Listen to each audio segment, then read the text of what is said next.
Hello friends, ഒരുപാട് നാളായില്ലേ കണ്ടിട്ട്. ഇന്ന് നമ്മൾ നോർമൽ പർപ്യൂരിയത്തെ പറ്റിയിട്ടാണ് പഠിക്കാൻ പോകുന്നത്. സോ നമുക്ക് ഒട്ടും വൈകാതെ തന്നെ വീഡിയോയിലേക്ക് കിടക്കാം. എന്താണ് നോർമൽ പർപ്യൂരിയം എന്ന് നോക്കുകയാണെങ്കിൽ, ഒരു കുട്ടി ജനിച്ച് 6 ആഴ്ചക്കുള്ളിൽ ഈ ഒരു അമ്മയുടെ ശരീരത്തിൽ ഈ ഒരു പ്രഗ്നൻസിയുടെ സമയത്ത് ഉണ്ടായിട്ടുള്ള മാറ്റങ്ങളൊക്കെ ഉണ്ടല്ലോ, അത് വീണ്ടും പഴയപടിയാകും. അതായത് നോൺ പ്രഗ്നൻറ്റ് സ്റ്റേറ്റിൽ എങ്ങനെയായിരുന്നു ആ അമ്മയുടെ ശരീരം ഉണ്ടായത് അതുപോലെ ആകാൻ തുടങ്ങും. ഈ ഒരു പർപ്യൂരിയത്തെ ഇമ്മീഡിയറ്റ്, ഏർലി, റിമോട്ട് എന്നിങ്ങനെ തരംതിരിച്ചിട്ടുണ്ട് ആ ഒരു ടൈം പീരീഡിൻ്റെ ബേസിൽ. ഈ ഒരു ടൈം പീരീഡിൽ പ്രഗ്നൻസിക്ക് മുമ്പുള്ള കണ്ടീഷനിലേക്ക് ഈ ഒരു അമ്മയുടെ ശരീരം ആകാൻ തുടങ്ങും. അതായത് യൂട്രസും പെൽവിക് ഓർഗൻസ് ഒക്കെ പണ്ടത്തെ സ്ഥിതിയിലേക്കാകും, ഇൻവല്യൂട്ട് ചെയ്യും, ലാക്ടേഷൻ സംഭവിക്കും, അതായത് പാലുൽപാദനം തുടങ്ങും, പിന്നെ മെൻസ്ട്രേഷനും ഓവുലേഷനും സ്റ്റാർട്ട് ചെയ്യും, പിന്നെയുള്ള മറ്റ് ചേഞ്ചസും ബോഡിയിൽ വരാൻ തുടങ്ങും. പിന്നെ ഈ ഒരു ലാക്ടേഷൻ എന്ന് പറയുമ്പോൾ പ്രസവത്തിന് മുമ്പുള്ള ഇതല്ലല്ലോ, അത് മാത്രമാണ് ഒരു എക്സ്ട്രാ ആയിട്ട് വരുന്നത്. ഇനി ഇൻവല്യൂഷൻ ഓഫ് യൂട്രസ് ആണ്. ഈ ഒരു യൂട്രസ് ഹാർഡും സോഫ്റ്റും ആകുന്നതിൻ്റെ കൂടെ തന്നെ ഫേമും റിട്രാക്റ്റും ആകും. പിന്നെ ഇതിൻ്റെ സൈസ് എന്ന് പറയുന്നത് 20x12x7.5 സെൻറ്റിമീറ്റർ ആകും, ലെങ്ത്, ബ്രെഡ്ത്ത്, തിക്നെസ്. ഓക്കെ, ഇതിൻ്റെ ആദ്യത്തെ വെയിറ്റ് എന്ന് പറയുന്നത് 1000 ഗ്രാം ആണ്.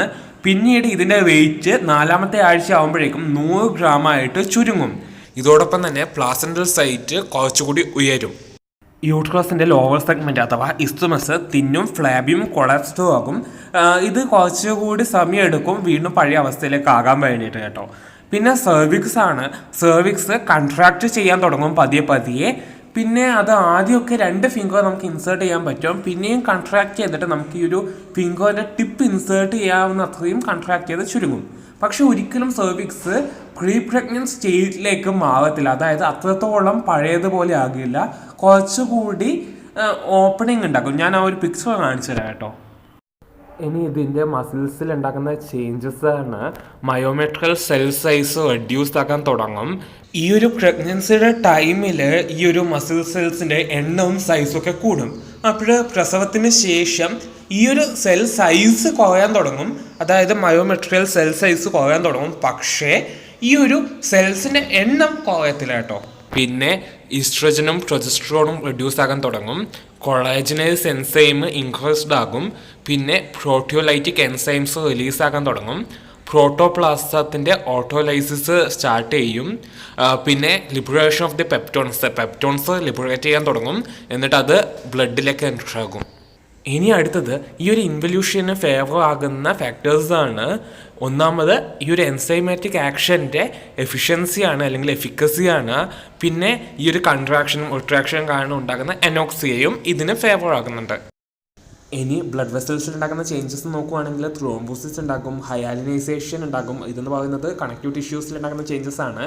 ഇനി ഫൈബ്രിനോയിഡ് ഡീജനറേഷനും ഉണ്ടാകും. അടുത്തത് എൻഡോമെട്രിയത്തിൽ ഉണ്ടാകുന്ന ചേഞ്ചസ് ആണ്. എൻഡോമെട്രിയം കാസ്റ്റ് ഓഫ് ആകും, അതായത് പൊഴിഞ്ഞു പോകും. ഇതിൻ്റെ സൈസ് എന്ന് പറയുന്നത് 2 to 5 mm ആയിരിക്കും.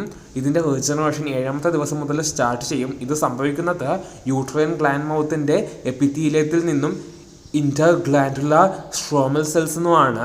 ഇതിൻ്റെ റീജനറേഷൻ 10 മുതൽ 16 ദിവസത്തിനുള്ളിൽ കംപ്ലീറ്റ് ആകും. ഇനി അസസ്മെൻറ്റ് ഓഫ് ഇൻവല്യൂഷൻ ആണ്.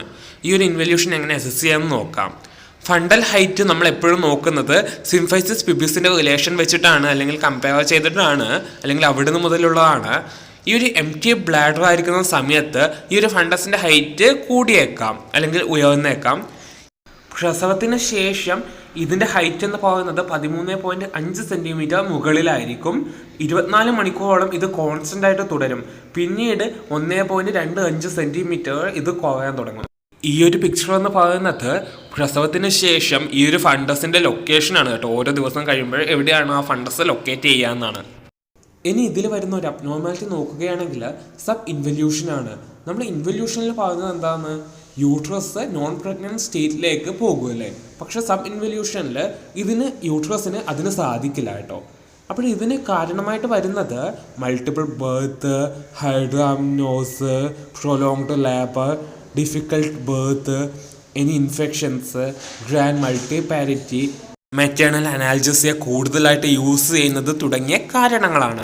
ഇത് കൂടാതെ തന്നെ നിറഞ്ഞു നിൽക്കുന്ന ബ്ലാഡറും റിട്ടേൺ പ്ലാസന്റൽ ടിഷ്യൂസും ഈ ഒരു യൂട്രസിനെ ഈ ഒരു കൺട്രാക്ഷൻസ് സസ്റ്റെയിൻ ചെയ്യുന്നതിൽ നിന്ന് പ്രിവെൻറ്റ് ചെയ്യും. ഈ ഒരു കൺട്രാക്ഷൻസ് ആണ് ഈ ഒരു ഹെമറേജസിനെ പ്രിവെൻറ്റ് ചെയ്യാനും ഇൻവല്യൂഷൻ ഫെസിലിറ്റേറ്റ് ചെയ്യാനും ഹെൽപ്പ് ചെയ്യുന്നത്. അപ്പോൾ ഈ ഒരു കൺട്രാക്ഷൻസ് ഇല്ലെങ്കിൽ ഈ ഒരു ഹെമറേജ് ഉണ്ടാകാനുള്ള സാധ്യതയുണ്ട്, ഈ ഒരു ഇൻവല്യൂഷൻ നടക്കാതിരിക്കാനുള്ള സാധ്യതയുണ്ട്. നമ്മൾ യൂട്രസിനെ പാൽപ്പേറ്റ് ചെയ്യുമ്പോൾ ശ്രദ്ധിക്കേണ്ട ഒരു കാര്യമുണ്ട്. പ്രോപ്പർ ടെക്നിക്ക് നമ്മൾ യൂസ് ചെയ്യണം. അതായത് നമ്മൾ പാൽപ്പേറ്റ് ചെയ്യുന്ന സമയത്ത് ഈ ഒരു യൂട്രസിൻ്റെ ലോവർ സെഗ്മെൻറ്റിനെ എപ്പോഴും സപ്പോർട്ട് ചെയ്ത് പിടിക്കണം. ഇങ്ങനെ ചെയ്യാതിരിക്കുമ്പോൾ യൂട്രൈൻ ഇൻവേർഷനും ഹെമറേജിനും സാധ്യതയുണ്ട്. ഇനി വജൈനയിൽ ഉണ്ടാകുന്ന ചേഞ്ചസ് ആണ്. 4 മുതൽ 8 ആഴ്ചയ്ക്ക് ശേഷം മാത്രമേ ഇത് പൂർണ്ണസ്ഥിതിയിലേക്ക് മാറത്തുള്ളൂ. ഇതിൻ്റെ ടോണ് റീഗെയിൻ ചെയ്യപ്പെടും, അതായത് പൂർവ്വസ്ഥിതിയിലേക്ക് കിട്ടും ടോണ്. പിന്നെ മ്യൂക്കോസ ഡെലിക്കേറ്റും സബ് മ്യൂക്കോസ കൺട്രിഷനും പെർസിസ്റ്റ് ചെയ്യും. പിന്നെ റീഅപ്പിയർ ചെയ്യുന്നത് 3rd വീക്കിലാണ്. ഇനി ലോക്കിയ ആണ്. ലോക്കിയ എന്ന് പറയുന്നത് പൾപ്യൂരിയത്തിൻ്റെ സമയത്ത് വരുന്ന വജൈനൽ ഡിസ്ചാർജ് ആണ്. ഇതിന് ഒഫൻസീവ് ഫിഷി സ്മെല്ലായിരിക്കും ഉണ്ടാകുക, ഇതിന് ആൽക്കലൈൻ നാച്ചുറൽ ആയിരിക്കും ഉണ്ടാകുക. ഈ ഒരു വജൈനൽ ഡിസ്ചാർജിനെ നിറത്തിൻ്റെ ബേസിൽ ലോക്കിയ ഊബ്ര, ലോക്കിയ സോസ, ലോക്കിയ ആൽബ എന്നിങ്ങനെ തിരിച്ചിട്ടുണ്ട്. ലോക്കിയ ഊബ്ര റെഡ് കളേർഡ് ആയിരിക്കും. 1 to 4 days ആണ് ഇത് ഉണ്ടാകുക. ഇതിൽ ഉണ്ടാകുന്ന കാര്യങ്ങൾ RBCs, necrosed decidua, shreds of fetal membrane, vernix caseosa, lanugo, meconium തുടങ്ങിയവയൊക്കെ ഉണ്ടാകും. സെക്കൻഡ് വൺ ലോക്കിയ സഹോസ്റ്റിയാണ്. ഇത് യെലോയിഷ് കളേർഡ് ആയിരിക്കും, അല്ലെങ്കിൽ സ്ലൈറ്റ് പിങ്ക് എന്ന് നമുക്ക് വിളിക്കാം. 5 to 9 days ഒക്കെയാണ് ഇത് ഉണ്ടാകുന്നത്. ഇതിലുണ്ടാകുന്നത് മോർ WBCs ആയിരിക്കും, ലെസ് RBC ആയിരിക്കും. വൂണ്ട് എക്സുഡേറ്റ്സ് ഉണ്ടാകും, മ്യൂക്കസ് ഉണ്ടാകും, മൈക്രോ ഓർഗാനിസംസ് ഉണ്ടാകും. ഓക്കെ, ഇനി അവസാനത്തത് മൂന്നാമത്തത് ലോക്കിയ ആൽബയാണ്. ഇത് വൈറ്റിഷ് കളേർഡ് ആയിരിക്കും. 10 to 15 days ഇത് ഉണ്ടാകും. പിന്നെ ഇതിലുണ്ടായിരിക്കുന്ന സാധനം അല്ലെങ്കിൽ അടങ്ങിയിരിക്കുന്നത് more WBCs, mucus, micro organisms തുടങ്ങിയവയാണ്. പിന്നെ 5 to 6 days ഇതിൻ്റെ അളവെന്ന് പറയുന്നത് 250 ml ആയിരിക്കും കേട്ടോ, ആവറേജ് എമൗണ്ട്. പിന്നെ ഇതിൻ്റെ ഡ്യൂറേഷൻ 3 ആഴ്ച വരെ തുടരും. സോ ഗായ്സ്, ഇത്രയൊക്കെയാണ് നമ്മുടെ പൾപ്യൂരിയം, നോർമൽ പൾപ്യൂരിയത്തിൻ്റെ ഇന്നത്തെ വീഡിയോ ഇഷ്ടപ്പെട്ട ലൈക്ക് ചെയ്യുക, കമൻറ്റ് ചെയ്യുക, ചാനൽ ഇഷ്ടപ്പെട്ട സബ്സ്ക്രൈബ് ചെയ്യുക, കൂടുതൽ നോട്ടിഫിക്കേഷന് വേണ്ടിയിട്ട് ബെല്ലൈക്കൺ ഞെക്കുക. സോ മറ്റൊരു വീഡിയോയിൽ മറ്റൊരു ഇഷ്യൂ ആയിട്ട് കാണുന്നത് സൈനിങ് ഓഫ്. ബൈ.